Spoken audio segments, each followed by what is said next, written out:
I'm Miwa Messer. I'm the producer and host of Poured Over. And Andrew Ross Sorkin, of course, is a household name at this point. He is the founder of the Deal Book vertical on the New York Times. You've seen him on CNBC and other places, but also Too Big to Fail was a huge, huge bestseller, also the basis for the HBO series of the same name.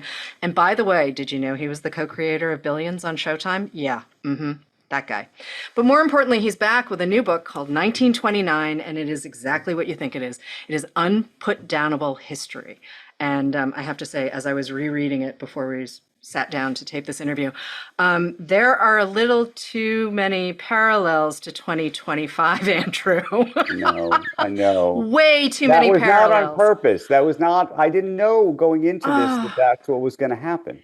8 years, though, eight Yeah, years of research. You managed to get a hold of minutes from the Federal Reserve of New York, the Bank of New York, that no one had gotten their hands on. So you're digging around. It's a little different from your day job right. because you're not necessarily able to talk to the folks who are, shall we say, the bold-faced names in Right. this book.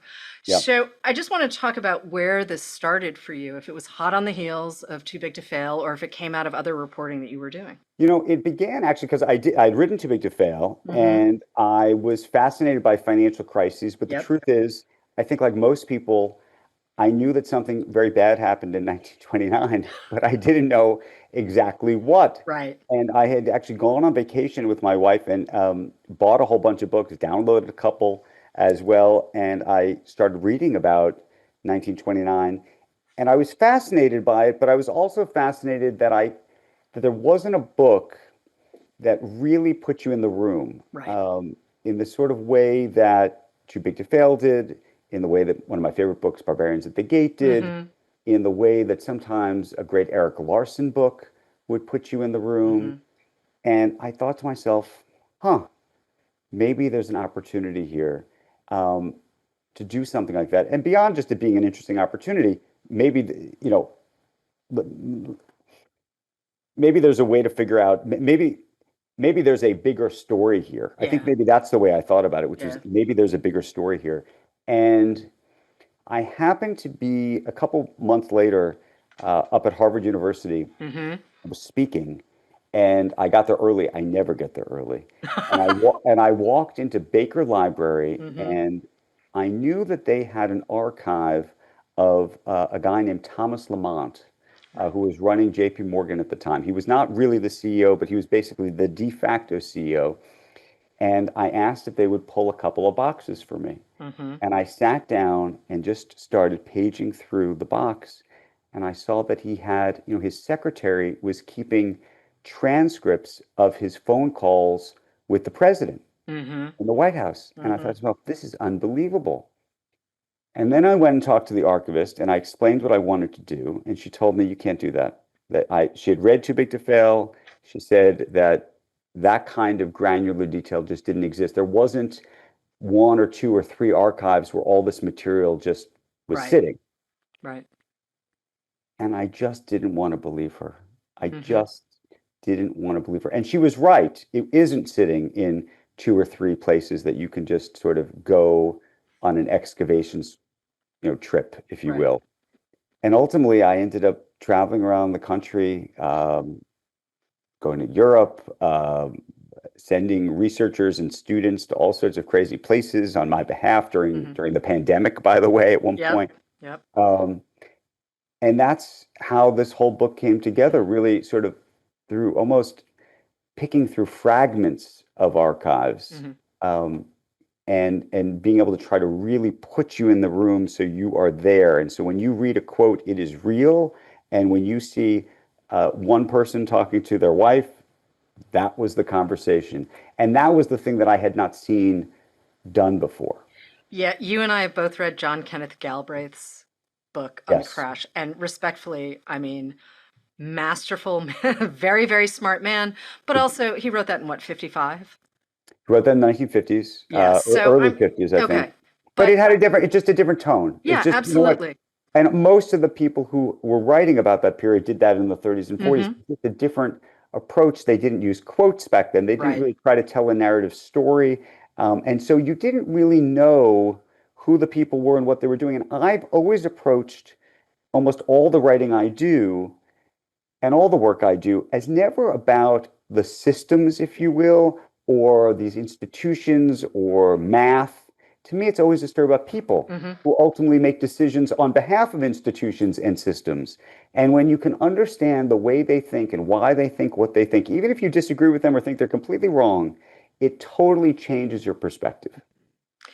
I got very attached to folks that I was not expecting to get attached to because I Oh, was like, goodness, who? who are you? Mitchell, I needed to know what was going to happen with Charles Mitchell. I was like, what's Yes. going on with you? Lamont was definitely one of them. Jesse Livermore, the short seller, I was like, Yeah. this doesn't, I don't think this ends well for you, my guy. And his wife, Mousy. And his wife, Mousy. Mousy. Dorothy, otherwise known as Yeah, Mousy. but Mousy, I mean, what a 1920s nickname. Also, William Durant and Raskeb, I'd sort of known a little. I mean, the guy built the Empire State Building, so I sort of knew who he John was. Raskob, though, I will tell Hmm. you, I think of as almost like a modern day, almost Elon Musk. I mean, Really? Okay. Okay. besides the fact that John Raskob has 13 children and so does Elon, if you really think about John, John practically created General Motors. Right. He creates Tesla. Yep. Back then, the equivalent of building a spaceship is Is the building Empire the State Empire Building. State Building. Absolutely. The piece that most people don't know about John Raskob is Hmm. he gets involved in politics. He Hmm. gets involved in Oh, politics yeah, he does. in a major way. Uh, Unlike Elon, he doesn't pick the winner, he picks the loser in Al Hmm. Smith, who goes up Right. against Hoover. But then, in a very kind of, Elon buying Twitter-ish kind of way, Hmm. Raskob decides to use a good portion of his fortune, if you Hmm. will, to undermine the reputation of Hoover, which, by the way, I think has actually lasted till this very day. Listen, I had met a very different Herbert Hoover until your book. My But part of entire that, understanding of this dude was not but accurate. part of that was because John Raskob Hmm. was effectively using his money to seed the media Right. with these very unflattering stories in the same way that some people would describe what Twitter does Hmm. to parts of the world today. Hmm. And the reason I compare them is he was also a philosopher king, if you will. Everybody listened to every last word he had to say. And in some ways, he is responsible, or at least to some degree, put it into the culture. Even the idea of the 5-day work week. I don't Right. know if you caught that. Oh, Uh, yes, I did. I Oh, mean, yes, I did. people don't even know. I didn't even know that we basically had a 6-day work Hmm. week back then. And he had this idea that if we had a 5-day work week, not just because he wanted to have a weekend and work less, it's because he thought it would be good for the economy. Because he thought more people would have to buy cars, they'd have places to go, they'd go places on the weekends, there'd be more consumerism. I mean, it was really quite interesting just to see the sort of parallels between so many of these individuals. The optics, too, are really, I mean, if we're talking about America in the 1920s and the 1930s, you know, shame is kind of, people worry about that. The optics, all of these men are constantly thinking about how they're going to be perceived, and their behavior is really sort of dictated by not necessarily their own certitude, but also what are the neighbors going to think, or what are my colleagues going to think, or what is someone going to think?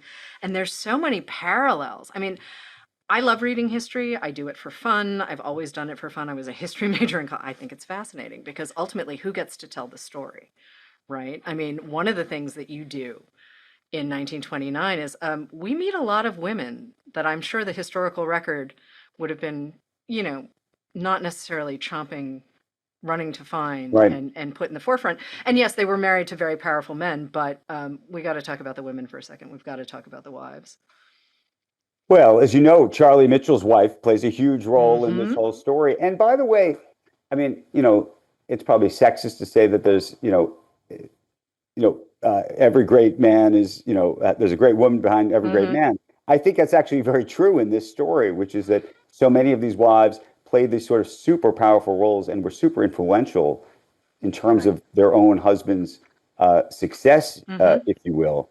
But I don't know if we want. I don't want to give too much away Right. about what happens with Charlie Mitchell and Charlie Mitchell's wife, Right. because it gets crazy. Mm-hmm. And let's just say police get involved, Yes. and it's uh, I think that almost final scene of the book, most people have no idea that things are going to twist like Right. that. Right. So, and now people will go Google and try to find out what happens. But that's actually one of the things. There's not a lot out there on this. Right. But the psychology Yeah, driving all of it. And this is where I have to give Herbert Hoover more credit than I previously had, where he understood that a lot of what was happening around the crash itself and I don't know, do we want to call it irrational exuberance leading up to the crash? I think we do. totally. That he understood that the psychology of all of this, and you and I have seen this also in our lives, that you get a run somewhere and suddenly, you watch that turn in the market and it comes and you kind of go, uh-huh, okay, okay. And it's human beings. It's human beings being humans. And it's messy and it's wild. And you manage to hunt down all of these different bits of information. But I think we leave that out of the conversation in so many ways. I mean, it appears in journalism, certainly more now. I mean, given what you guys have been doing. But I do want to talk about sort of why we never really talked about the psychology behind 1929. The psychology of, I mean, look, a couple of things that are very critical happened in the 1920s Mm-hmm. that I think are often forgotten. Yeah. First of all, the idea of borrowing money for individuals was almost a moral sin. Besides a mortgage, you did not borrow money before Mm-hmm. 1920, ever, Mm-hmm. ever. The advent basically of General Motors and their ability to try to lend people money to buy cars is what's Right. led to that. And then Sears Roebuck started doing it, and then Wall Street started doing it. And then everybody started buying stocks effectively with loans. I mean, that's the big piece of this. Mm-hmm. And, in the same way that there are Starbucks on the corner of every corner in New York, there were brokerages on the corner, Yeah. like Starbucks. I mean, it was everywhere. And so there was this sort of, this was a moment where people thought they could get rich. Right. They really thought they could get rich, and they were. I mean, people also forget between 1928 Mm-hmm.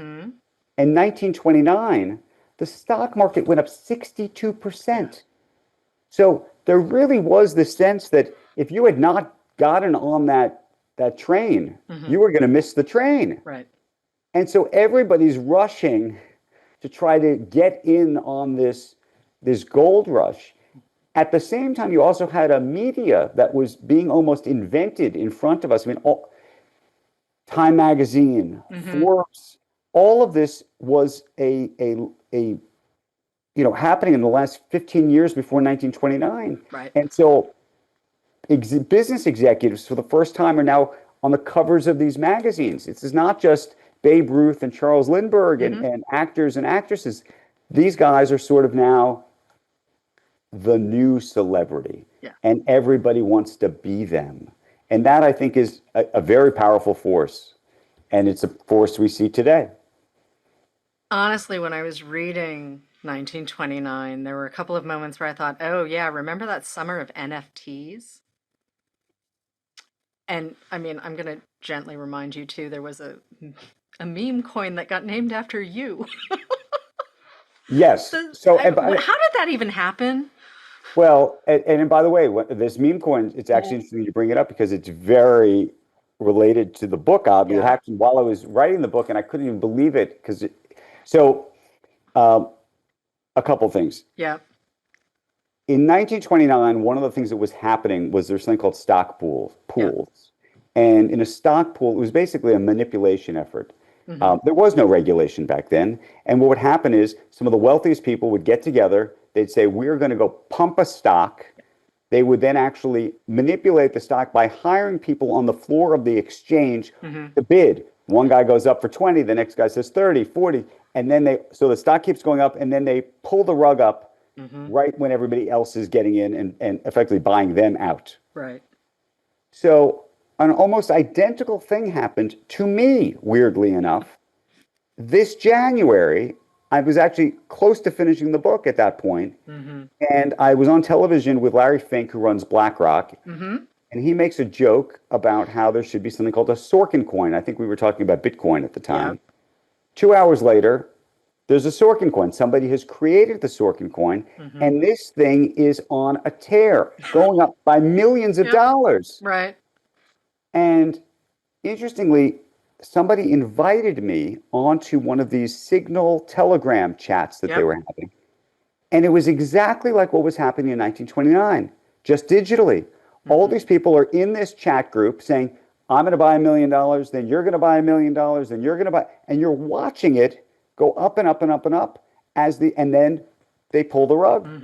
And it's unbelievable. I mean, some of these guys were actually, I don't know, they found some of my kids online. I have 2 sons and a daughter, but they found 2 of my boys and were saying, we'll give you $50,000 of Sorkin coin, if you can, get your dad to talk about it. I mean, it was great. I was calling my children and say, please don't talk to these people. I beg you not to respond. We're going to end up in jail. We'll be in court for the rest of our lives. But back then, that's what was happening, and it was legal. They wouldn't have ended up in jail. Right.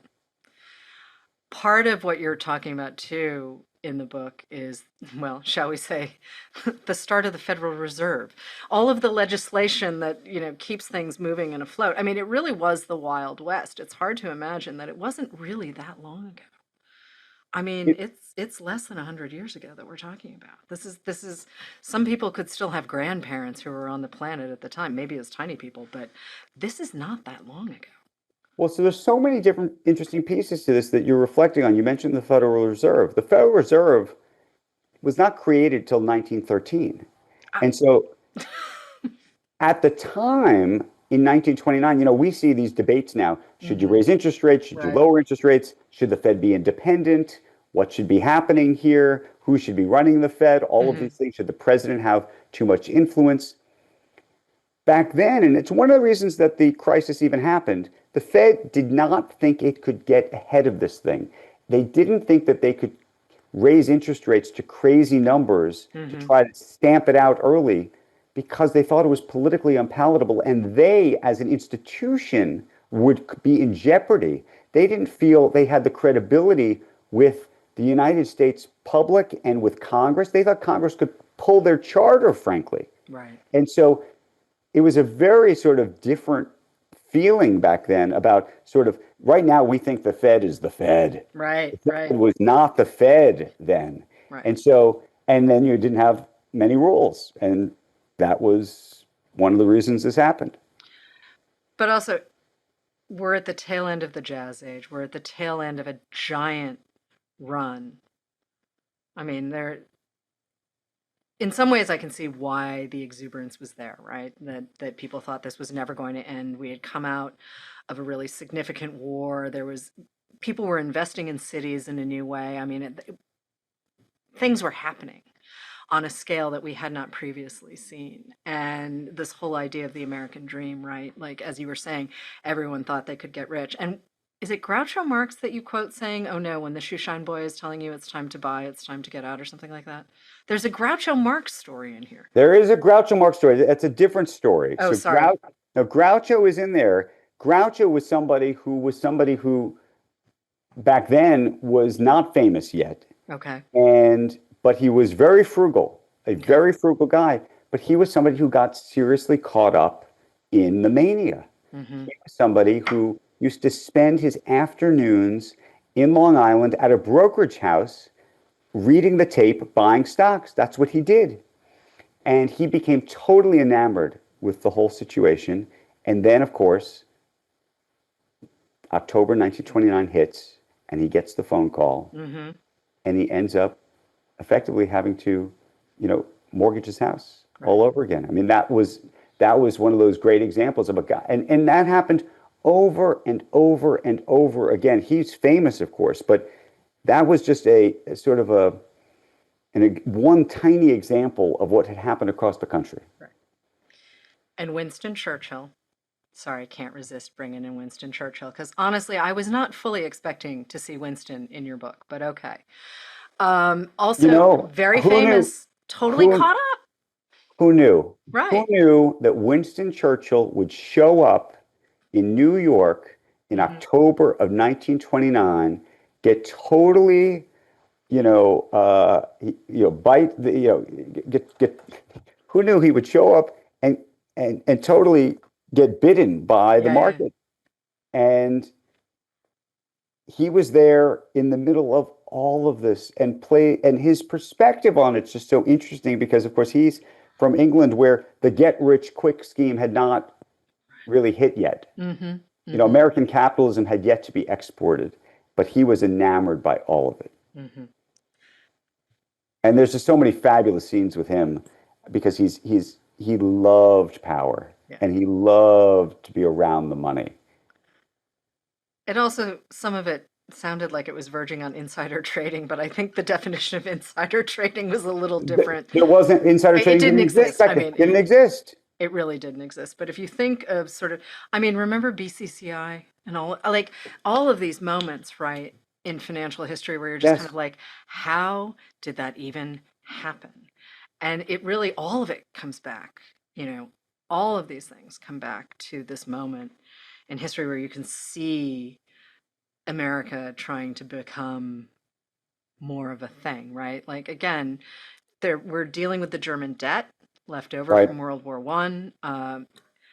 That's a whole.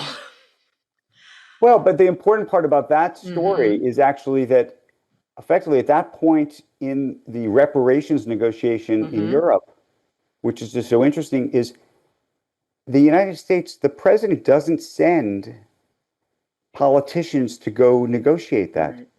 They send bankers, they Hmm. send CEOs. Hmm. And so it's another example of how just the entire business world had eclipsed Right. effectively traditional politics. It eclipsed everything. History. I mean, listen, you've been a journalist for how long? You've been doing this since the late 90s, right? Yes, yes. Technically. Okay. 1995, I was Okay. 18 years old is when I first walked into the New York Times. Okay. So we're talking a good 30 years. And yes, there have been rises. There 87, there's all sorts of, moments. But when you're reporting on financial markets and you're reporting on, I mean, you've reported on some big mergers as well. Watching how the landscape has changed has been pretty trippy. But do you know when you're sitting in a moment that history is being made around you? Like, I wonder how many of these guys actually knew that history was happening. Well, it's interesting you say that because I don't think that they did. Right. And one of the great revelations for me about 1929, which I think you'll see in the book, Mm-hmm.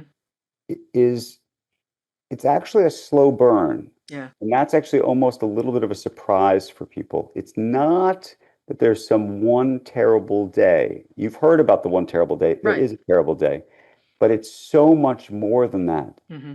And, unlike 2008, for example, I Right. think that people who were engaged and involved in what was happening in 2008 knew that the day that Lehman Brothers went down, that history was being made. Yeah. I think it was clear history was being made then. And that's why I wrote that book, Too Big to Mm-hmm. Fail. Mm-hmm. I don't think in the moment that they knew what was happening in October of 1929. And even by the end of the year, I don't think they knew Mm-hmm. it because of the sort of strange, slow burn, it wasn't really apparent to people just how damaging this moment would later become, frankly, for 2 or 3 years. Right. But also, technology is different, journalism is different. Information doesn't travel as quickly Right. as it does now. I mean, ticker tapes were literally, I forget which one of our guys had 18 ticker tapes in each of his houses or whatever it was. Jesse Uh, Livermore. yeah, yeah, thank you, the short seller, Jess Livermore. But, information can only pass so quickly. You physically need a newspaper to be printed. It's not like something, you get an alert on your phone the way we can now. And don't you think that's part of it? I mean, don't you think that social convention actually has more sway. I mean, there are a couple of different points where you say, well, these short sellers were actually seen as vultures. Like they were seen as very, very, tacky and morally wrong and all of these kinds of things. And I don't think that's necessarily how they're perceived now. Well, that's interesting. I don't know. I think that short sellers have been described as un-American for as long as they've Okay. been in business. For many years, Elon Musk would Mm, tell you that the people who were shorting Tesla were un-American, that it was unpatriotic, that it was immoral to be shorting a stock. Short sellers would tell you that by hmm. betting against a stock, they were almost like the investigators. They were the check on the market. They were Right. they were almost their own regulatory apparatus.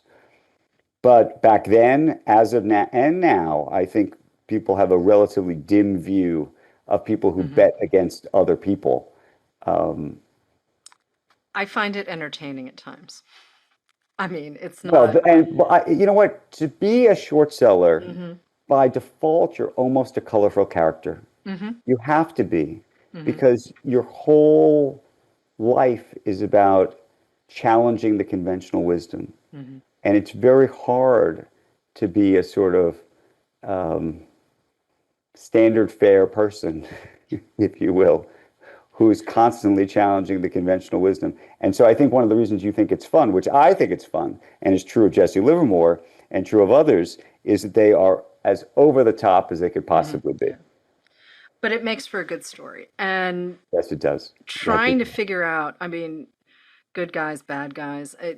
This is not a black and white story. I mean, this is the historical record, sure, but it's not black and white. And we meet, well, I mean, Senator Glass. Well, it's very interesting. So, okay, so I'm curious. So, Carter Glass, who plays Mm-hmm. a huge role in this book, Mm-hmm. who really was the Cassandra Yep. in the room in many ways, is a complicated dude, Mm-hmm. Yeah, he like is. super complicated. Yep. And depending on how you come to this book and maybe how you leave this book, Mm-hmm.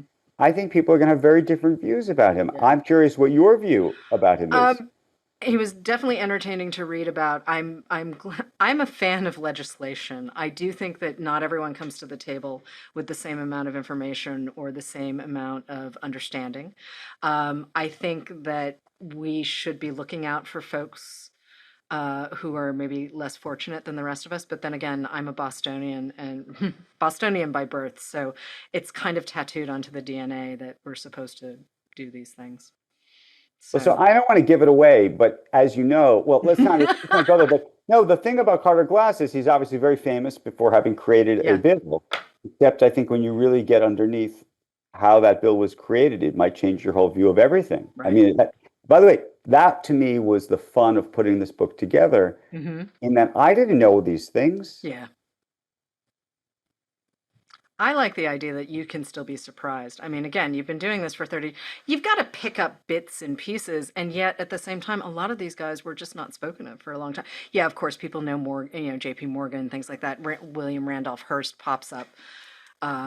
There are sort of people who float in the background, but I have to say, I didn't recognize most of these names, but I really enjoyed reading about them. I was kind of like, who are Well, you? by the way, Where did that you was come the fun part for me, because from? I thought to myself, okay, you know, that people have written, I imagined about 1929, had they really captured who the people were? Right, And did anybody know who they were? right.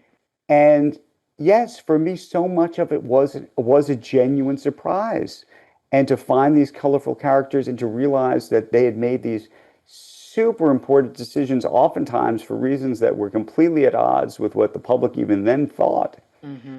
To me, that was the great revelation. And there were pieces of the story, I don't, because it's a narrative, I don't say it, but there are pieces of the story that I think, even scholars will read and go, oh, I didn't know that. I Hmm. didn't know that. And I've had that now happen a bunch of times where people have read the book and they've called me up and said, I thought I knew everything about this. I am a little surprised. It was shorter than I expected. I was kind of like, wait, what?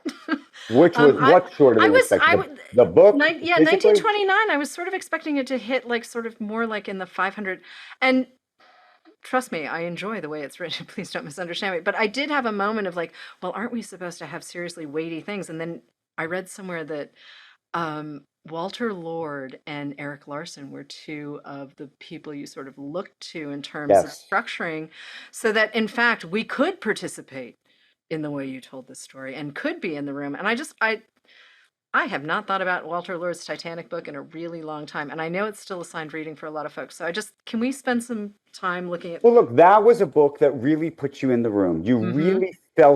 You really felt like you understood who the characters were, what happened to them, what they were thinking at any given moment. Mm-hmm.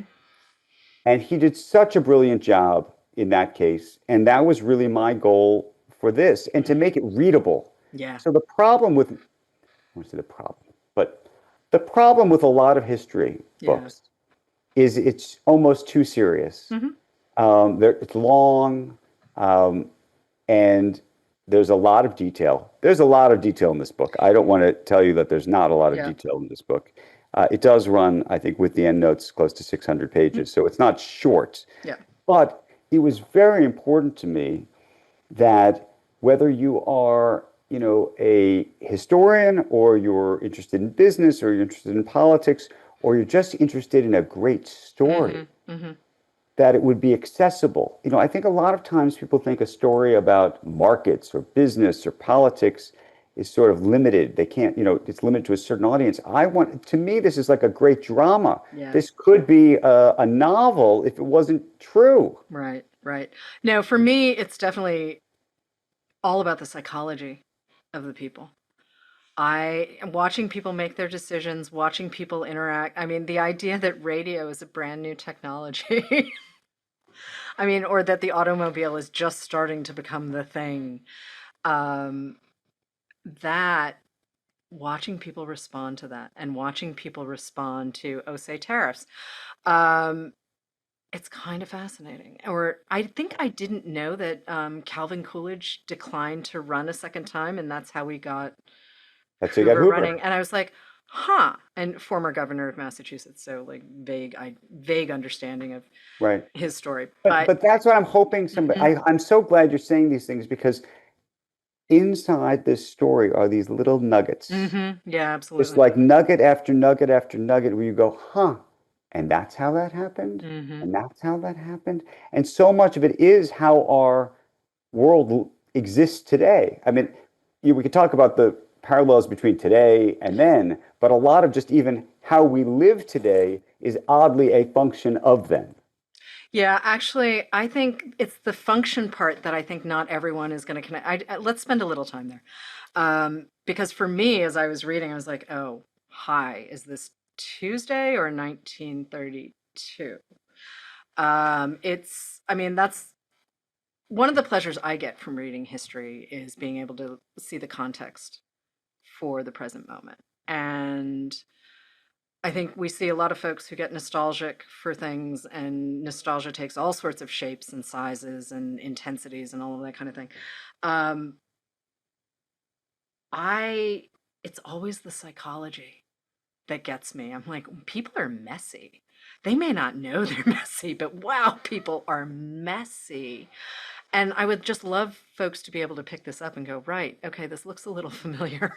This looks a little familiar.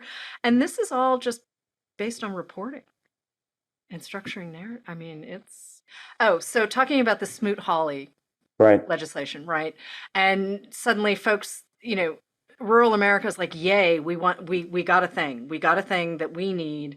And then suddenly tariffs send imported goods up 60%. Right. No, no. I mean, what's fascinating, and if you really want to Then the draw the price of grain parallels, collapses. if you want to draw the parallels are real. So here Right, we are. We have tariffs today. The hot political topic. right. There were tariffs then. Interestingly, Hoover ran on tariffs to try to get farmers to Yep, vote for him. yep, Same kind of idea as what happened last time. right. And what happens after they put the tariffs in place? Global trade Right. falls by 60%. It's a remarkable situation. By the way, even more remarkable to understand where we are today, Yeah. in 1934, so Hmm. back then, not just the president had to approve it, but Congress had to approve it. Right. And Congress did. And by the way, back then, thousands of economists wrote letters saying, please don't approve this. And Mm-hmm. what happened this time? Thousands of economists wrote letters saying, please don't approve this.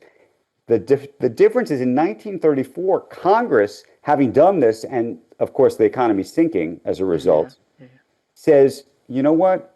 We're going to let the president go make unilateral deals or bilateral deals, Mm-hmm. country by country, as Yep. opposed to sort of a widespread. We're gonna let you go off and do this, and it's that shift, that change in the law, that has led actually Trump to go make all of these tariff deals. Right. But also, I mean, the technical definition of insanity is doing the same thing over again and expecting different results. And I'm reading this page going, okay, okay, we tried this before. It didn't seem to work terribly well the first time. Look, my hope is, and really the reason for writing this, once I Mhm. start to understand the full breadth of it all, Yeah. is not to say that this is 1929 and we're Yeah, yeah, here. yeah. No, It's I'm more not to saying that either, but no, but it's more to say, you know what, we are on our way. Mhm. We are on our way. And if we don't learn the lessons Right. of that period and we don't understand what happened and why it happened, we will not just be on our way, but we'll get there.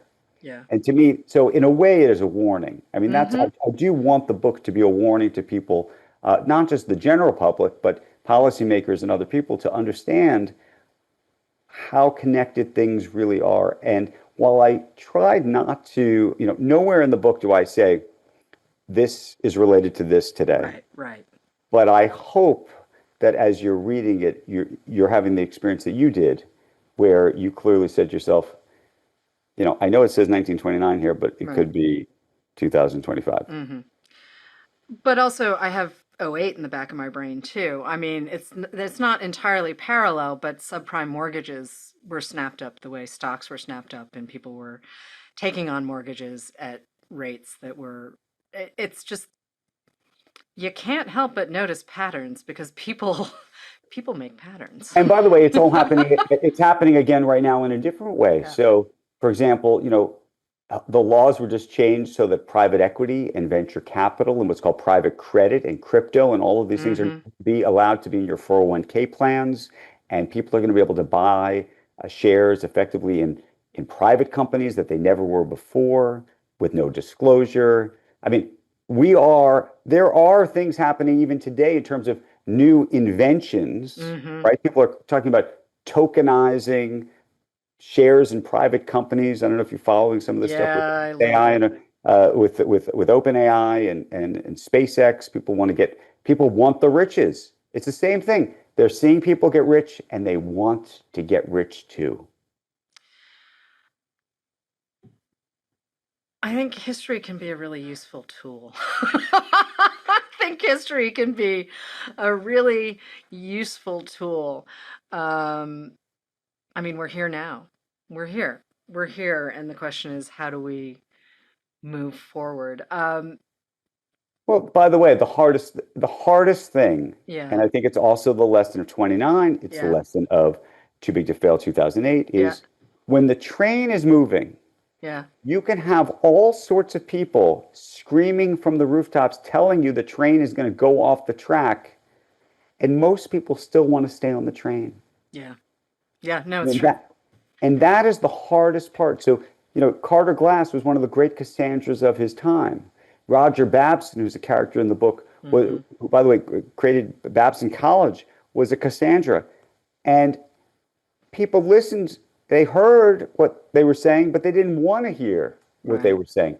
We had the same thing happen in 2008. You can go back and read stories, 2003, 2004, 2005, 2006, where the front covers of magazines and newspapers would say, we're in a real estate bubble. Yeah.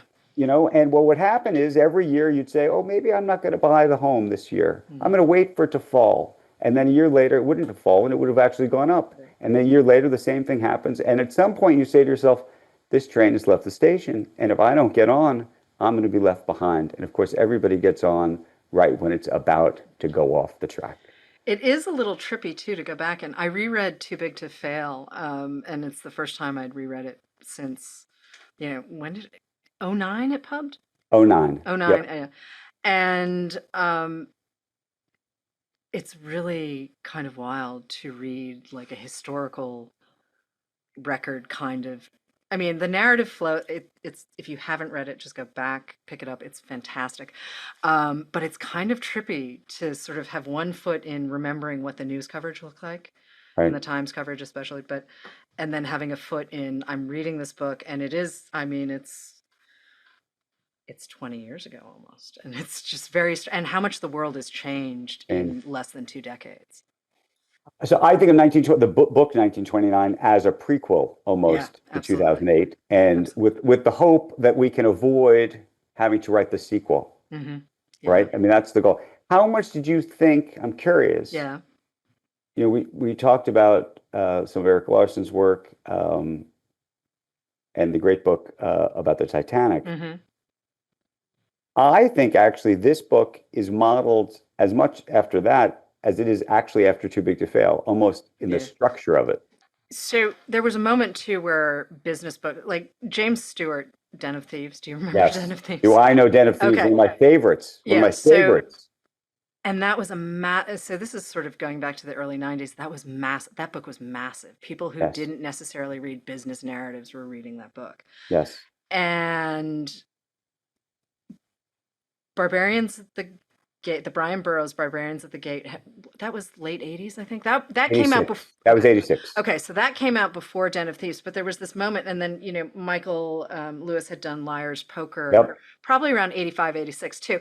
And, and you had Tom Wolfe being Tom Wolfe. Hmm. And so the way we talked about it was still possible to be shocked by people's behavior. And did Burroughs also do the BCCI book? I think he did the BCCI. Somebody, I should remember this, and I don't. But I don't there know. was I'll a look it up. giant book on BCCI, and I think it might have been Burroughs. But the way we talked about these things and the way we talk about the intersection of money and power and politics and governance and all of these kinds of things, it's the amount of change. By the way, the book you're Yeah. thinking of, Yep. I think, is a book by Larry Gurwin and Peter Truell. Oh yeah. And False BCCI, Prophets, right? yeah, False Prophets, and then BCCI is in the subtitle, I Yes. think. Okay. But all of these interconnected I used pieces. to work with Peter Truell. It's a Oh, good book. did not It's a know good that. book. It's a good book. Did not know that. Forgot about that book.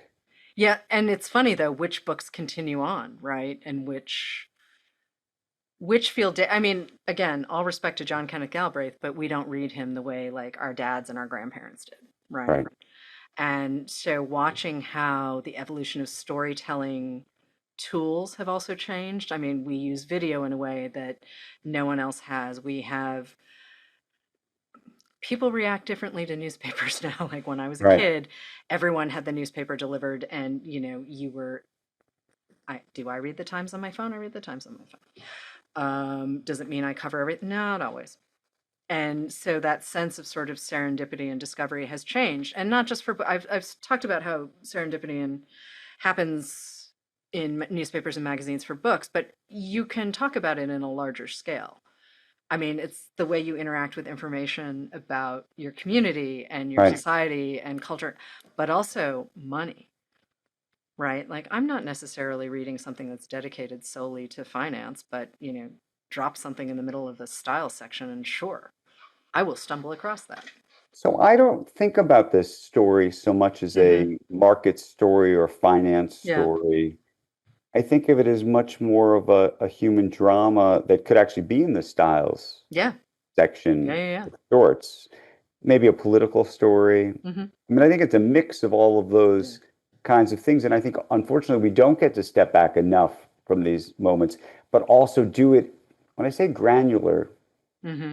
I think we now, as readers, want to feel a sense of intimacy Yeah. with the actual characters. I think far too long, and was maybe what you're referring to about some of these other books or the newspaper reports of that time. Yeah. There was almost a two-dimensional sense of who these people were, right? They were Yeah. like cardboard cutouts in a Right. way, because people really didn't explore the depths of who they were and why they were making those decisions. And that was actually what made this project so interesting and also so challenging, because part of what I was trying to do, especially because I couldn't speak to them, was try to really figure out what was motivating them. Why were they doing what they were doing? Why did they want this power? Or why did they want the money? Or why were they going along with something that they didn't think should be going along with? And what you realize about all of these characters, and I think I learned this actually when I was working on Billions years ago. Yeah. And you're thinking about what is the motivation of a fictional character, but in a way that led me to think about, okay, well, what is the motivation of these individuals? And the more you sort of peeled back their own story and really got back sometimes to the point of when they were children or later, it was always about some sense of insecurity, some sense that they had something to prove. They were trying to prove something to somebody. Sometimes they were trying to prove something to their mother. Other times they were trying to prove something to their wife or their spouse or their colleagues or, somebody who spurned them or they had a failure and they needed to show that they weren't a failure. And there really was, you hit the issue. It is psychology, this idea of, people who wanted to be around power. Why did they want to be around power? Because proximity to power is power. Andrew, I realize you are doing 9,000 interviews, so I'm just going to say thank you so much. That was the perfect place to end. Thank you so much. I am a huge fan, as you know, so I'm super grateful. This was great. Thank you so much. Be well. Thank you for listening. Poured Over is a Barnes & Noble production. To help other readers find us, please rate and review the show wherever you listen to podcasts.